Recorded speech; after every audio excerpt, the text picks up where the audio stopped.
All right, welcome into another edition of Catching Up with Tommy Mac podcast here on 1010XL's podcast platform at 1010XL.com. Of course, on the 1010XL app. We're live on Facebook, which will be also shared all over the spectrum of where you watch and listen to podcasts, social media as well. And we do it right here from the 1010XL podcast studios. A lot of great talent performs in this studio, delivering what other Gators, Jags, Seminoles, high school, you name it, you can find it right there at the website at 1010XL.com. Tommy Mac's brought to you by Team Tommy Mac, just a great group of businesses getting it done the right way. Great people, great business who care about our community, and I care about them, no doubt about that. Lots to get into today. We'll talk about the championship games that were. Super Bowl 58 is now set. I'll tell you what I think is the common denominator amongst all four teams, really. We'll talk about the agony of defeat. Yes, it still stings to this day. We'll look at the Jags. We'll also look at some of the top interior offensive linemen that are free agents. We did the D-line interior last week. We'll throw in the offensive interior this week. Before I go any further, though, let's welcome in my producer and buddy, Grammage. What's up, Grammage? Can we just take all the free agent interior? Can we get them all? Yeah. Which ones do you want? All of them. All of them. All of them. Every single one. First, the top six, and can two play center? Yeah. Actually, I think Williams, number 60, he just needs a chance, but I don't think they think he's athletic enough to like pull from the center position. But he, I forget his last name's Williams. He's on the Jags roster, but he looked like he was Williams? Pretty thick. Yeah. What's that? Is it Seth Williams? Might be big thick kid, you know. But hey, we need some new blood as well. We'll get into all of that. Of course, Kansas City and San Fran take care of business. Kansas City, tell you what, man, and you know what? All four teams had it. And I know a lot of people out there. You look at X's, you look at O's. You want to blame somebody. You want somebody cut. You want somebody. You're very selective in who you want, things to happen to. But that's okay. You're allowed that. Most of you, not your medias, but the fans, of course. But we don't have that grit. Like, we don't have that toughness. You look at KC, man, but I'm looking at number 65, Trey Smith, their right guard, or left guard.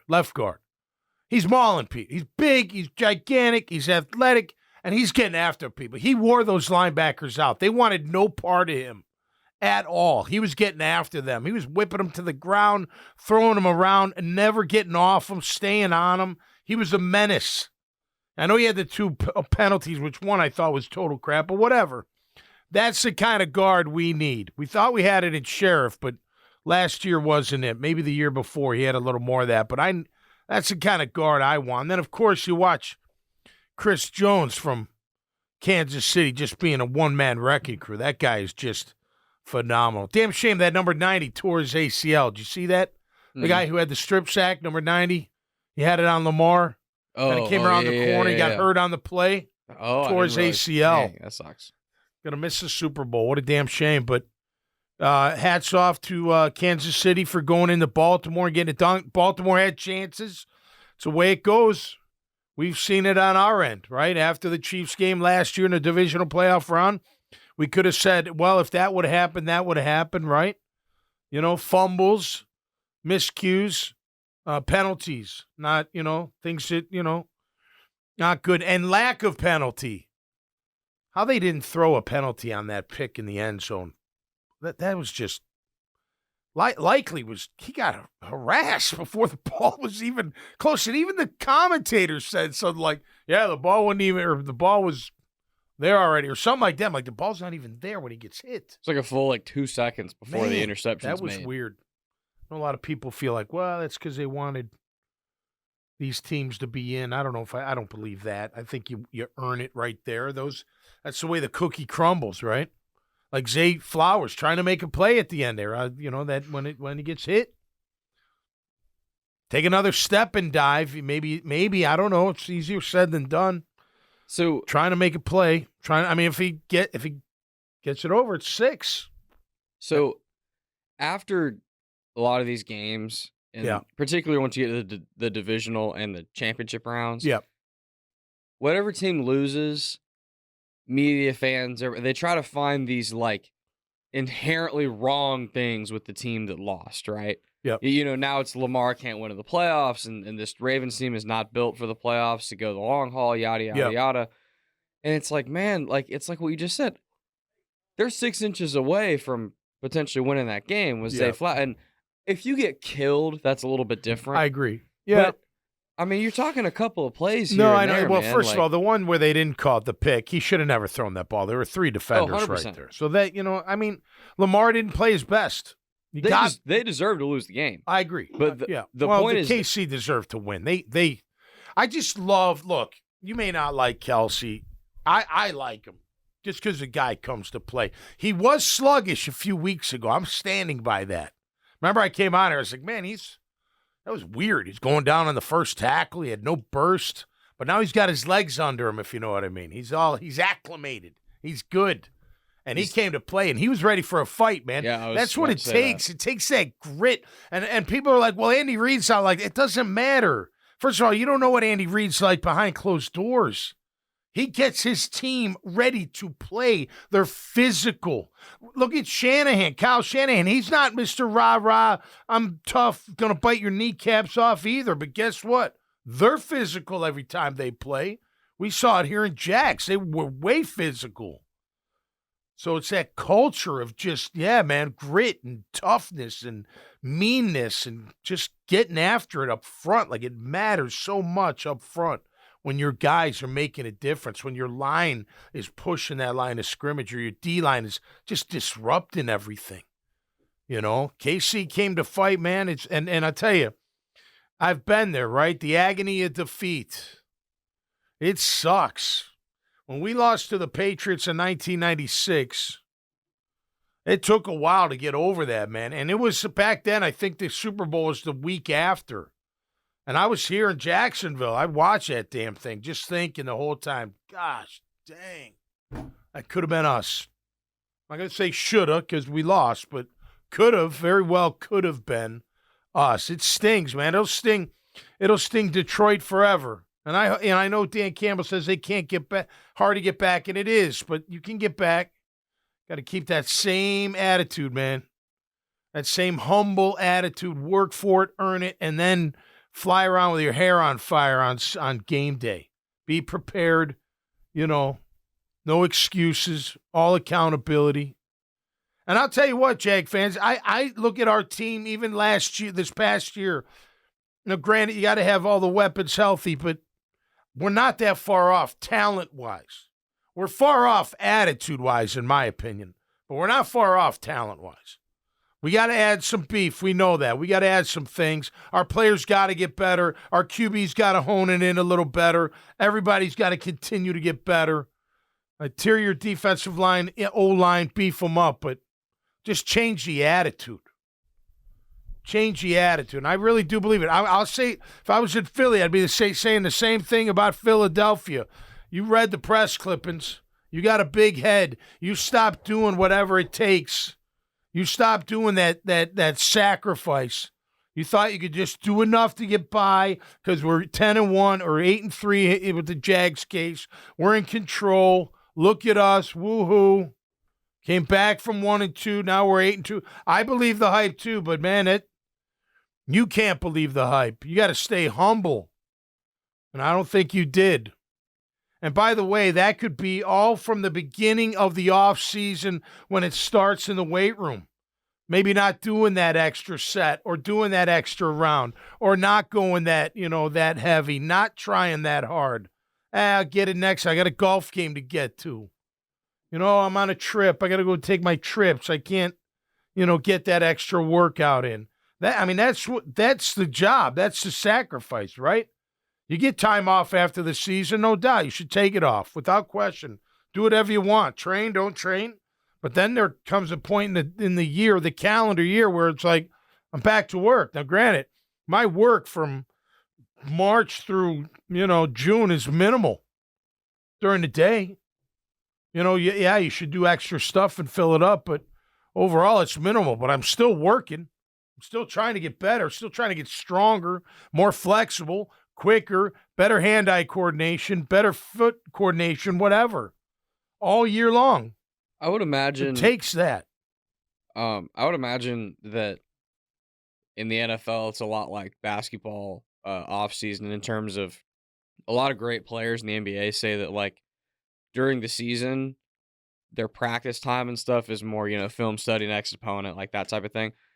And the offseason is when they add an extra move to their arsenal or what. Like if you're Trayvon Walker this offseason, dude, really master another pass rush move type thing or that type of thing. Does that make sense what I'm saying? Yeah. Like you're kind of foundation. Yeah. And then you add to the foundation. And you're adding to the arsenal to make yourself a better player, to be a more well-rounded player, to be good at other things. If you're, say you're a linebacker that's known for being more of a thumper, you work on getting faster that whole offseason. Right. You get better in coverage. More fluid, more flexible. You work on the weaknesses so that you become a more well-rounded player overall. Without a doubt. And then once the season comes... But that starts that's a year-round thing. Yeah. That's not like I just do it a certain time. And even during the year, you're still lifting. You're still trying to maintain your strength. You may not get stronger because you're sore, but you still got to maintain your strength, It's got to be that kind of discipline, that kind of commitment, that kind of sacrifice. And then you get time off. I don't know, man. And I know it's easier. It's easier, being removed as long as I have to sit here. But I'm telling you, every one of these players, if they get close to the Super Bowl but don't go, or they go and lose or what have you, it's going to sting you forever. It does, because there's nothing like a Super Bowl champ. There's only 57 of them in the history of the game. Think about that, right? Times how many players? 70, 80? What's that, 4,000? You know what I mean? Out of all the players that play in the league. Think about that. Am I doing my math right? 58 games, right? And the winners are 80 a team. 8 times 5 is 4. Yeah, that's 40,000 or 4. I don't know. Do the math. And there's a lot of repeats there, too. True. Yeah. But I'm just saying, think about that small number compared to the amount of players that play in the league.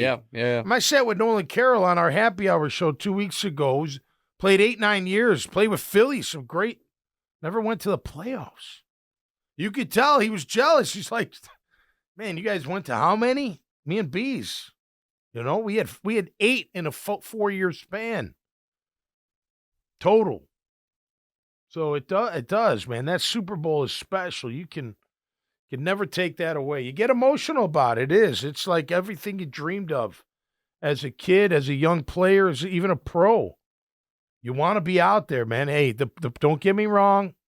When you're not in the Super Bowl, the week pregame parties are quite phenomenal. If you get the right tickets to get into the right parties of the host city, which normally you do, it's a good party. There's no doubt. You see a lot of celebrities. You see a lot of other football players, a lot of just people. But guess what? Come game day, everybody wakes up hungover thinking, damn, I wish I was in this game. You know what I mean? I wish I was playing today. So you do, man. You do. It's that important. Look, again, I know everyone's calling for this or that. I mean, I think this is who we are right now, the Jags, and I'm giving them another year. I'm hitting reset for them. No excuses. You got no excuse. I think you got a lot of things to improve upon. I think you got to get better at certain things. I think you got to change the entire attitude. Go back to earning it. Go back to when you were climbing the charts 2 years ago. Think about all that and get back to that. So hopefully they can. But I did. I tell you. And then Detroit, look, I mean, I love Dan Campbell, and I really did. I was pulling for them. I thought it would be great story, great for their city, great for the organization. But, the analytics, everyone's like, oh, the analytics say this. They say go. Sometimes you got to use some common sense, some gut. Dan Campbell, man, you just one of those field goals, just one. You don't have to go for it every single damn time, And I know what Goff said, and he said what every good leader should say. Hey, we should have executed. The calls were fine. I don't know. Just think of that. Go conservative, one of them. Just one field goal may change the entire game. But hats off to San Fran getting it done. In my opinion, the most inexcusable call of the game by the Lions was that last drive. They're trying to score. Yep. And they're going to have to get the ball back and try to score again. When they ran the ball with David Montgomery and they got stuffed at like the 1. Oh, yeah. And then burn a timeout. Yep. You lost the game. Yeah. When you burn that timeout, you lost the game. Yeah. Because I've been listening to this podcast about it and I already knew this anyway. Yep. With the new rules and how it goes and everything, it's a less than 5% chance you're going to get an onside kick. It's basically almost impossible. Yep. It has to be literally like the most perfect kick ever to get it, right? And they said on the broadcast that this entire football season, there's been like 2 successful recoveries. It doesn't happen anymore. Yeah. Why'd they take it out? Because guys get hurt on it? Well, it's because there used to be, onside kicks were for forever is that the kicker would pooch it up real high. Yeah. And I was on that team. And your front line would just cream as many guys as possible. Right. To hope that. Is that a problem? I don't think so, but. The league thought so. Right. So you can't do that anymore. So it's made it borderline impossible to recover one.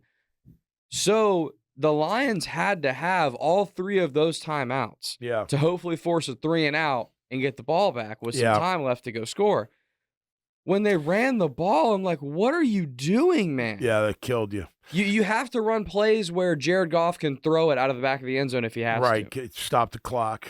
Well, I'll tell you what, you could see it slipping away from Detroit. Oh, 100%. You could see it. Even at 24-10, you're like, something's going on. Then it was not over after that, but then they scored again, and then you're like, oh boy. It felt eerily similar to the 2017 game that our Jags played against the Patriots. Yeah, right. That entire second half, even when the Jags were winning, I felt really good the first half. Yep. The entire second half in that game, I was like, they're going to blow this. They're going to blow this.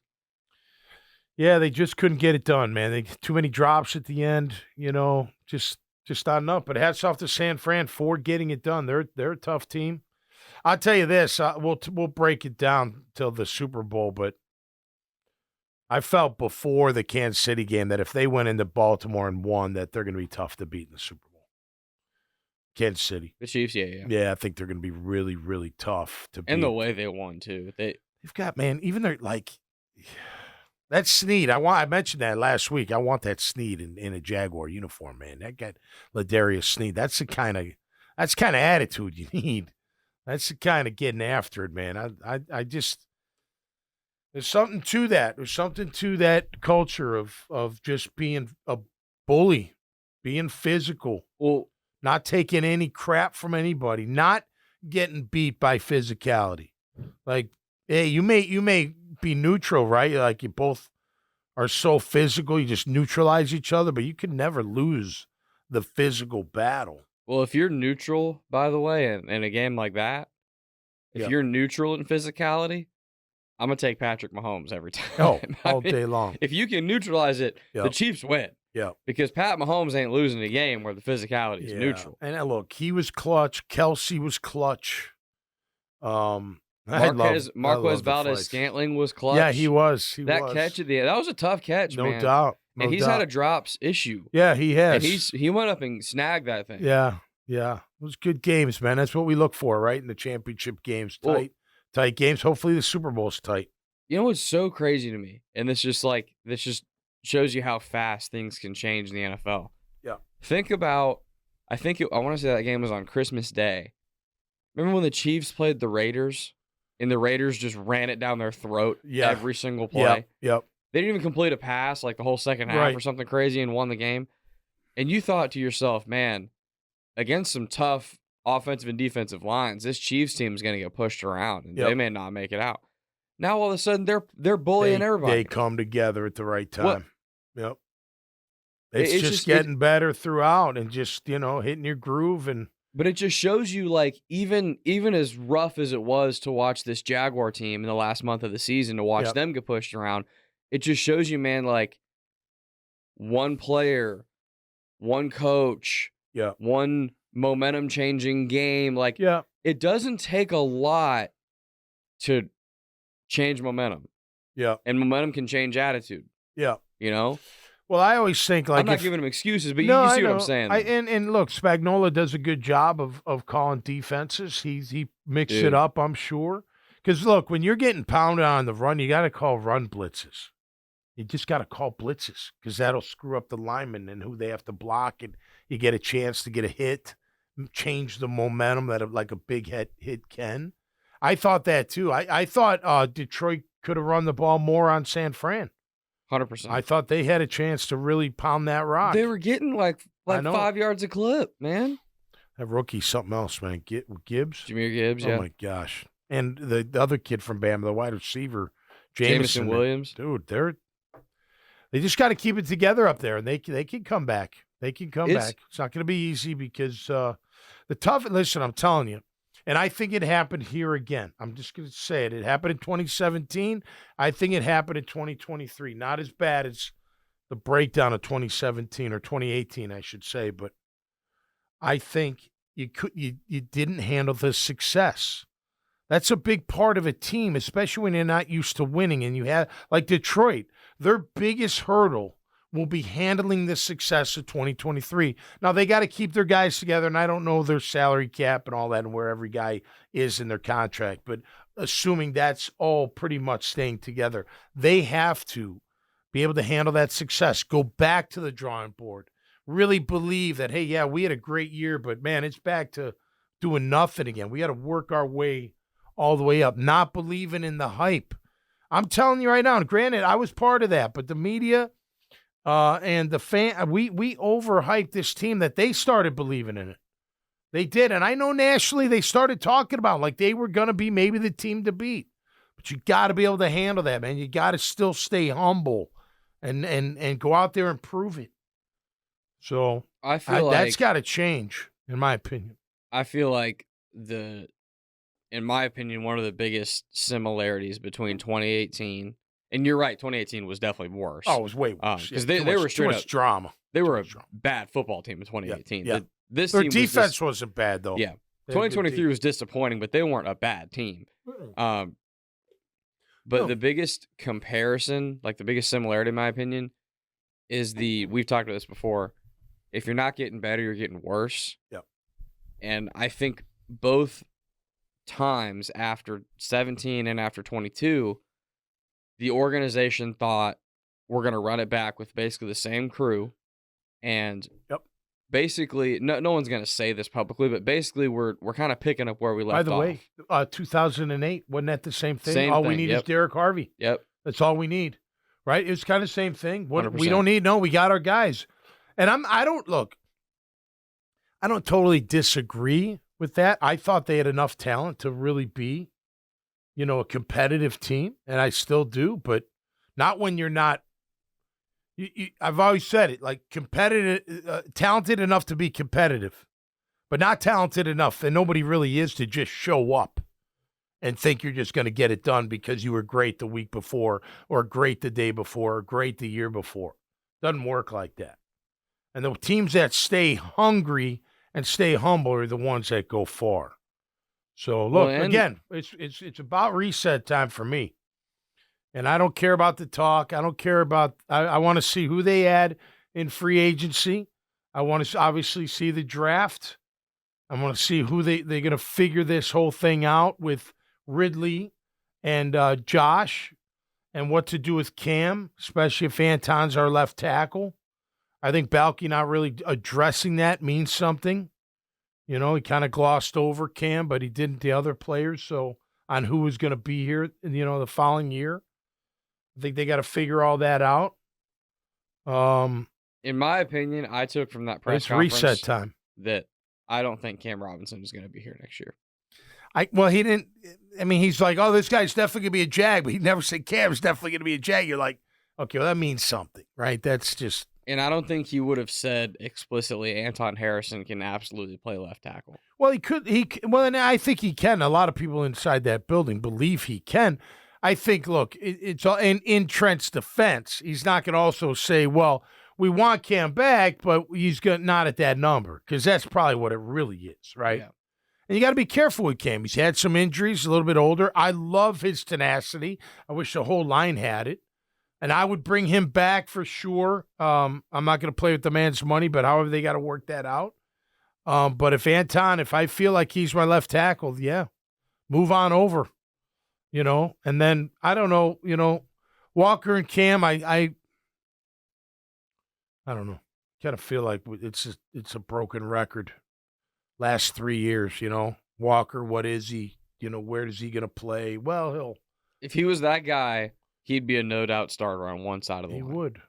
I'd re-sign Ezra. I would. I'd find Ezra Cleveland to stick around. I think he's athletic. I think he's got the right temperament. I would too. I think if for the right money, of course. I wouldn't love if he's my opening day starter. I would. I think you can win with him. I mean, to me, he reminds me a lot of Barch.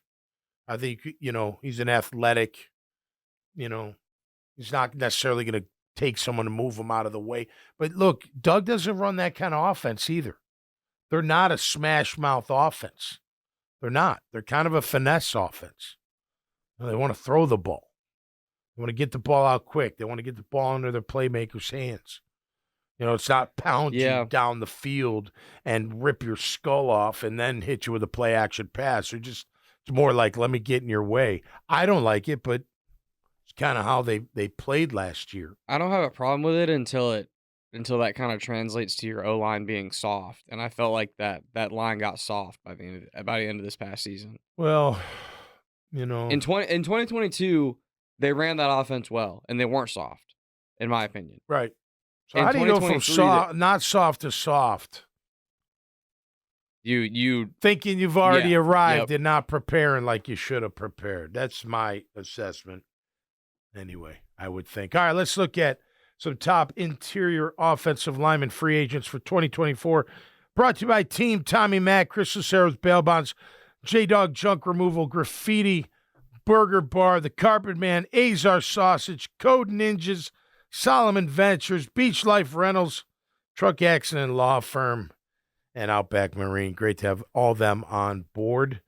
You look at the there's a good, I got about 8 names here that are in the top 10 or so of free agents of the interior guards and centers.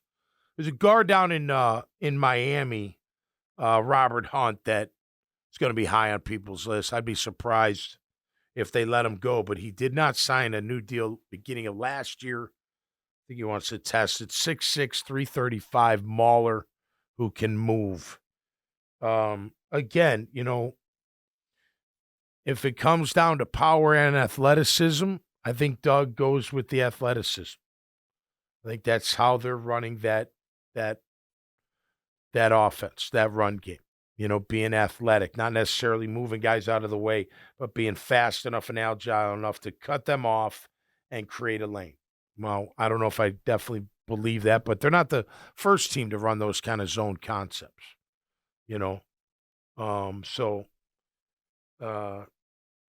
I prefer, if a guy like Robert Hunt has got the athleticism to go with it, I want the beef. I want the mauler. Can we not find both? I get why you like Fortner because he can pull. Great. Well, can we get somebody that can also, stand his ground and not get knocked back? It's great that he can pull. It's great that he's athletic. He looks impressive when he's running down the field. So does Ezra, but that really doesn't mean that much. Can we get a badass center who can also pull? Like a Jason Kelsey. He can pull. He's as athletic as they all get on. Guess what? He's also an animal. He's a smart animal, too, at least lately, at least this past year I've been watching. You know what he does? Like, he's not a total bury into the ground kind of guy. He's like, he'll hit you hard, he'll get you going, he'll make the block, and then he's done with you. And he's saving his energy for the next play. I mean, that's fine, too. I don't care, just as long as you're effective. I like when linemen bury him into the ground. That's what I would prefer. But if you can get the job done without doing that, good for you. That's okay. But I don't think you can just get in the way of people. They're just as big and fast and strong as you, and I don't think that really works unless you really beat them on, the timing of your angle of your block. You know what I mean? Like a reach, like if you're reaching me and you already got the angle and I can't get outside that reach arm. Does that make sense? Because you're so quick to walling me off, and now I got to try to go through your whole body instead of just the arm. Does that make sense at all? Wish I could show it. Maybe I will. It's like boxing out in basketball. Yeah, exactly. Well, yeah, the opposite. If you're the defender. Because you're front facing, obviously. Right, but right. It's the same just idea of you're not blocking someone so much as you are getting in their way. Yeah. Right. The whole point of boxing someone out is you're in the way on the path to the rebound. It's the same thing. They can't get to the ball. Absolutely. Let's see. We've got Dalton Risner. I like him. He's guard out of Minnesota. He actually took Ezra's job. Zietler, the Ravens guard. He's good, but he's 33. I don't think we got to go a little bit younger, I think we do. Damian Lewis, Seattle. Another guard, a Mauler at 332. Again, they got to be able to move. Kevin Dotson, another guy ranked pretty high. Guard for L.A. Rams. Centers, you got Connor Williams, Connor McGovern. Williams at Miami. McGovern at Jets. Kid out of the Raiders, Andre James. Pretty high on him. Aaron Brewer, pretty athletic. I don't know. We'll look at the draft coming out. Again, it's going to be you don't have to be gigantic to be the Mauler. You just got to have the attitude to be the Mauler. Cooper Hodges comes back. I don't know. Is he big enough to play? Maybe he can play center. I'd be getting him snaps. If Barch ends up playing center, you really missed on that. And that's inexcusable to me. I don't know what the hell went on with that. I thought his knee was just no good. Like, that's why he couldn't play for you, I thought. That's why you dropped him down. You never tried him at center. You know what I mean? That just seems odd. If a team like San Fran goes, hey, let's try this kid at center, and he ends up being a center for San Fran, if he's not there yet, but if, that'd be a disappointment that you couldn't have figured that one out. But we know this. We know the kind of player you want. Now you got to find that player. It's got to be athletic. How about a little menacing, wants to start a fight every time? Do yourself a favor. And by the way, 65 for the Niners, their guard. He's a beast too, man. He gets after it too. Those guys are fun to watch, man. I think an offensive line that mauls people, that really just gets after, demoralizes that defense. That just sets the tone for your entire team. It's like the front wall in a battle. That front wall is leading the charge, and you feel great behind them. You know what I mean? Like they're. Oh, you got who? Guess who I got? Yeah, like I'm starting to walk up a rumble, and next to me's Baselli and Searcy and Wydell. You know what I mean? I'm feeling pretty good. I'm feeling all right. I'll take one of the littler guys. Let them take the big ones. They could move. Oh, yeah. They can move. Oh, Benny Coleman, gigantic guard. He was extremely athletic. And I think that's extremely athletic. I think that matters here because I think there's this idea. I'm not saying Doug or Trent or someone thinks this, but there's kind of this idea where it's like if you go with the beef and if you go with the bigger road grading linemen, these are dudes that can't move more than 4 yards. Right.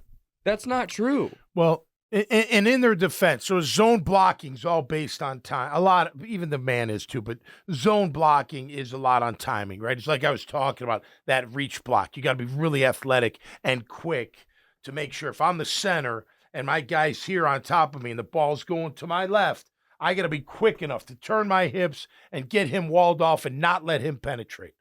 Right? So I understand, you do understand how you have to be if you're going to run those kind of blocking schemes. Instead of, I'm just going to take my guy and move him. Guard on a defense on a 3 technique. Maybe get a little push from my tackle, and then I'm just taking him for a ride. Right? I'm not just trying to get in his way where I'm creating a lane. My force is creating the lane. I'll take it from a different standpoint. So I always felt as a linebacker, there's always these vertical gaps. And what I mean by that is, so let's just say if we were running a drill, back, guard, and linebacker, okay? And there's only certain, you close the holes, so you can either go left or you can go right. You can't just, go outside and whatnot. There's parameters. If I take on that guard at 3 yards, there's a vertical gap on either side that he can just pretty much, the back can do whatever he wants. If I smash that guard at 1 yard, he can't go nowhere. Does that make sense? That vertical gap. So it's kind of on the other way, moving those guys out of the way, getting up to that second level, creating that vertical gap so ETN can get up there, or if, Bigsby can figure it out and get up there and then make his move either left or right or wherever he wants to go. This has been the book on Derrick Henry his whole career. Yeah. The way to stop Derrick Henry is you got to meet him. You got to close the vertical gap, and you got to meet him before he can get going. Yep. Because he's a back with great patience and great vision, and he knows where the holes are. He knows how to read holes. He knows how to hit them. Yep. And then if he hits a hole and gets momentum and gets downhill, forget it. Yeah, Eddie George was the same way. I mean, you didn't want Eddie to get a full head of steam. You didn't want him to get up into that vertical gap and then figure out which DB he was going to run over. You know what I mean? Same like Derrick Henry. Or Derrick Henry, which DB he's going to stiff arm into the next state. I don't know what happened to Fortner. I thought, like, after his rookie year, I liked his tenacity. I remember talking about that during the year.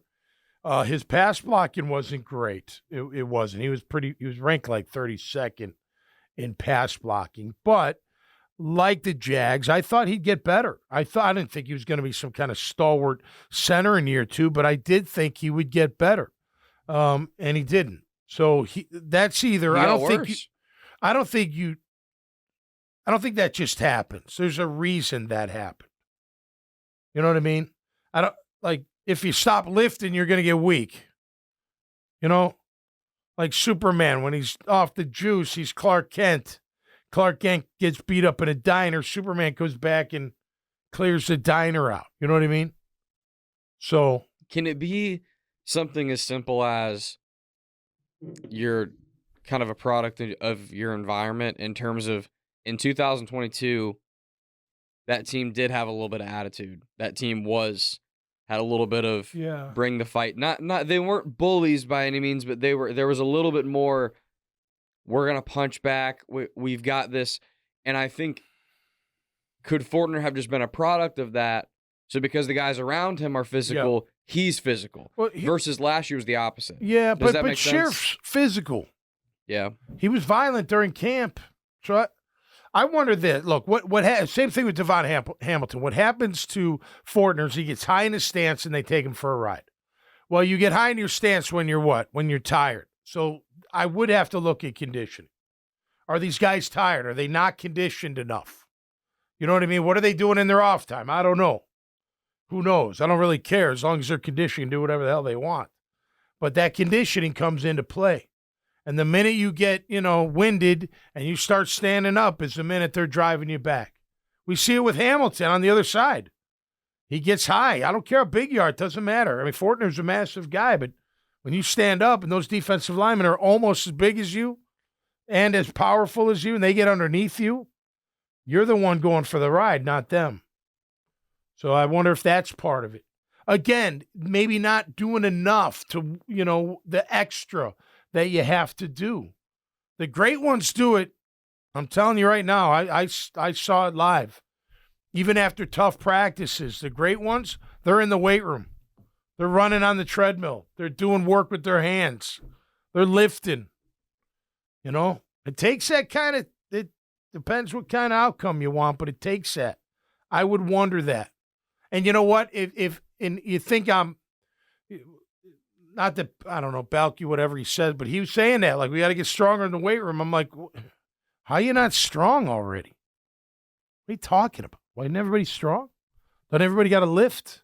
The weight room's magnificent. I would be like a kid in a candy store. You'd have to yank me out of there. There's so much stuff to do. I mean, even today, I'd probably hurt myself, but there's so much stuff to do to get better. So, I don't know. Again, I think they need an attitude adjustment, and I think they got to get back to work. Again, resetting it for 2024. Nothing you can do about 2023. Nobody's going nowhere. So what? I didn't. To be honest with you, like I said a month ago, I didn't expect anybody to go anywhere. I didn't expect any coaches to get fired. I didn't. And the one coach that I'm looking at above everybody is Doug. It's his team. And him and Trent better be on the same page as to what type of player they bring into this organization. It's not, like I'm saying, it's not just the talent and the scheme and that match. It's what kind of player are they? Do they live and die for it? Will they do anything for it? Will they sacrifice for it? Or will they just be, minimal, I'll just get by and do enough to get paid, and if we win, great. If not, I'm still getting paid. There's a difference. And that's their job to find those kind of guys. I'll go back to, and I'll wrap it up with this. I'll go back to what Dan Campbell said after their playoff victory. Him and his GM. He said, what kind of player do we want to have? Not what kind of quarterback, what talent we need. No, none of that. Not kind of talent. What kind of player? What kind of person? What kind of character? What kind of guy is he going to be inside my locker room? Is he going to work his ass off and not bitch and moan? Is he going to walk around with a stick up his ass and think he's better than everybody? Is he going to be one that doesn't, look into his own mistakes and hold himself accountable? That's not the guy I want. I want the hungry guys, the humble guys, the guys where it really matters. And it's more than just a paycheck. It's chasing that glory, chasing the glory of victory. So hopefully we can get it. It's going to happen quick, man. No doubt about it. We'll be back on Friday looking more into it. I'm not going to get into it today, but maybe on Friday. I know we talk mostly ball, and we will. But how come Kobe Bryant's not in the argument of best of all time? All I hear is MJ and LeBron. Two great candidates, no doubt. Because he's not the best Kobe? of all time. What's that? Because he's not the best of all time. Kobe? Kobe's back into the top 10. Oh, I disagree. That's not what I heard online, man. Not my responses. Number 2. Number 2? Yeah. What? Between LeBron and No. Michael? No. Yeah. How many?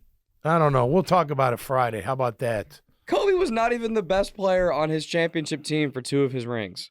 Or 3 of his rings.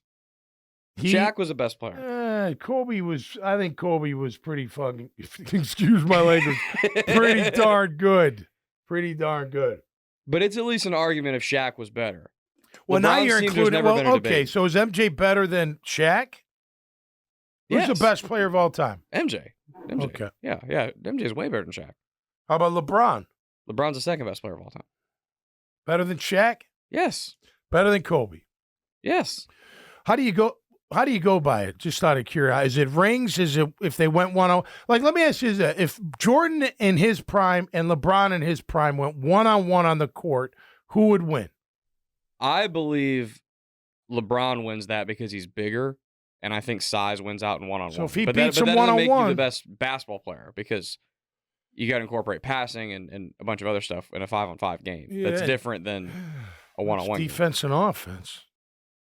Right. Now you're talking about team championships. But I also think LeBron is one, like Magic Johnson would lose to a lot of guys in 1-on-1, but Magic's probably the best passer of all time. And passing's a really important part of basketball. Yeah. But LeBron, first of all, LeBron has the most points scored of all time. How many assists does he have? Because passing's really important. LeBron's How many rebounds? LeBron's top 5 in assists. Rebounds? I'm not sure where he's in steals. Rings. LeBron is high in all these categories. Is the NBA like the NFL? Forever. Like, who's the greatest player in the NFL of all time? Is it Brady because he won all the rings? Or is it somebody else that's just a better player? It's harder in basketball because there's no one position like a quarterback. in basketball. Unless you're Shaq. Can anybody stop the hack of Shaq when they used to foul the shit out of him? Why are you the quote? To kill him. The quote for Greg Popovich on why he did that is hilarious. It was like a shot put. He just couldn't. In his retirement speech, yeah, because he finished like third or fourth all time in points, something like that. He finished pretty high. And in his retirement speech, he said that the story of his like stepdad and stuff in the military and everything. Yeah. He said that his stepdad told him, "You dummy, if you'd have worked on those free throws, you'd have been first." That ball was too small for Shaq to shoot a free throw. All right, that's gonna do it for us. We'll talk Friday about that. Maybe get you to chime in. We'll look more towards free agency. What's that? I love me a good hoops debate. Yeah. Love it. Yeah. Yeah, I don't know. We're gonna have to debate that. We'll talk about that. Of course, Jordan. Being from Chicago. Jordan was always top notch to me. Living in that city when he was on his second run of the 3 championships in a row was absolutely fantastic. We'll talk more about that and look around the National Football League. And, of course, getting ready for Super Bowl 58. Tommy Mack, catching up with Tommy Mack, rolls on throughout the year every Tuesday and Friday right here on 1010XL's podcast platform. Until next time, stay safe and be cool out there. We'll see you right here on Catching Up with Tommy Mack. Peace.